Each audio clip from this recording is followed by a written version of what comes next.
Hello students, আমি আজকে তোমাদের যে প্রশ্নটা আলোচনা করব সেটা হচ্ছে বঙ্গভঙ্গ বিরোধী আন্দোলন পর্বে কৃষক আন্দোলন সম্পর্কে আলোচনা করো। কৃষকদের আন্দোলনটা আমি আজকে তোমাদের কাছে তুলে ধরবো। আগের ভিডিওে আমি তোমাদের কাছে আলোচনা করেছিলাম স্বদেশী আন্দোলনে কৃষকদের ভূমিকা কি ছিল বা বঙ্গভঙ্গ বিরোধী আন্দোলনে কৃষকদের ভূমিকা কি ছিল। সেখানে কিন্তু আমি বলেছিলাম যে এই আন্দোলনে কৃষকরা মিশ্র ভূমিকা পালন করেছিল এবং আমরা দেখতে পেয়েছি যে বা দেখেছি যে বঙ্গভঙ্গ বিরোধী আন্দোলনে কৃষকদের ভূমিকা কিন্তু খুব একটা বেশি ছিল না, সেখানে তাদের ভূমিকা সীমিতই ছিল।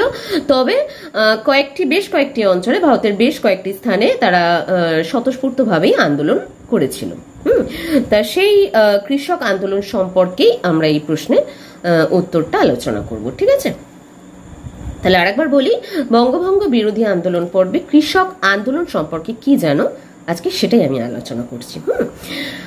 লর্ড কার্জন বাংলাকে রাজনৈতিক দিক থেকে দুর্বল করার উদ্দেশ্যে 1905 খ্রিস্টাব্দে বাংলা প্রদেশকে দ্বিখণ্ডিত করলে বঙ্গভঙ্গ বিরোধী আন্দোলন শুরু হয়। এই সময় অর্থাৎ 1905 থেকে 1911 খ্রিস্টাব্দের মধ্যে ভারতে বেশ কয়েকটি স্থানে কৃষকরা আন্দোলন করেছিল, তবে স্থানীয় ভিত্তিতে আন্দোলনগুলি পরিচালিত হয়েছিল। বঙ্গভঙ্গ বিরোধী আন্দোলনের সঙ্গে এই কৃষক আন্দোলনগুলির বিশেষ কোনো সম্পর্ক বা যোগ ছিল না। এবার 1 নম্বর পয়েন্টে আমরা বলবো যে পূর্ববঙ্গে আমরা কি দেখতে পাই? বঙ্গভঙ্গ বিরোধী আন্দোলন চলাকালীন সময় পূর্ববঙ্গের ঢাকা, কুমিল্লা, ময়মনসিংহ প্রভৃতি এলাকায় হিন্দু জমিদারদের অত্যাচারের বিরুদ্ধে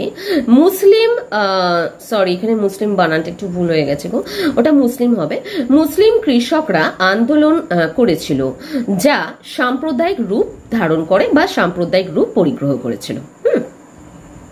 তাহলে আমরা কি দেখলাম যে বঙ্গভঙ্গ বিরোধী আন্দোলন চলাকালীন সময় পূর্ববঙ্গের ঢাকা, কুমিল্লা, ময়মনসিংহ এরকম বেশ কয়েকটি এলাকায় বা স্থানে হিন্দু জমিদারদের অত্যাচারের বিরুদ্ধে মুসলিম কৃষকরা আন্দোলন করেছিল।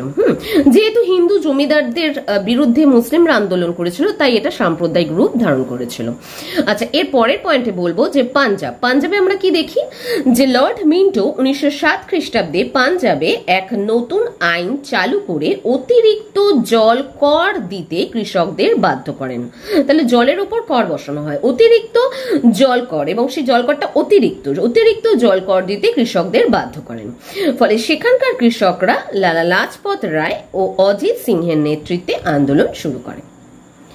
এটা গেল পাঞ্জাবের কথা। এবার বিহারে কি দেখব যে বঙ্গভঙ্গ বিরোধী আন্দোলন চলাকালীন সময় বিহারের চম্পারণ জেলায় মতিহারি বেতিয়া অঞ্চলে 3 কাঠিয়া ব্যবস্থা অনুযায়ী ব্রিটিশ সরকার সেখানকার কৃষকদের নীল চাষে বাধ্য করলে সেখানকার কৃষকরা বা চাষিরা সরকারের বিরুদ্ধে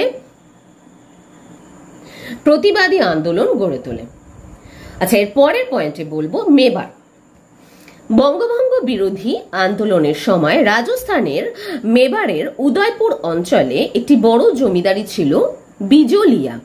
সেখানে দরিদ্র কৃষকদের ওপর প্রায় 86 ধরনের বিভিন্ন সামন্ততান্ত্রিক কর ও উপকর চাপানো হয়। তাহলে কত ধরনের দেখো, 86 ধরনের বিভিন্ন সামন্ততান্ত্রিক কর এবং উপকর চাপানো হয়। এর প্রতিবাদে মেবারের বহু কৃষক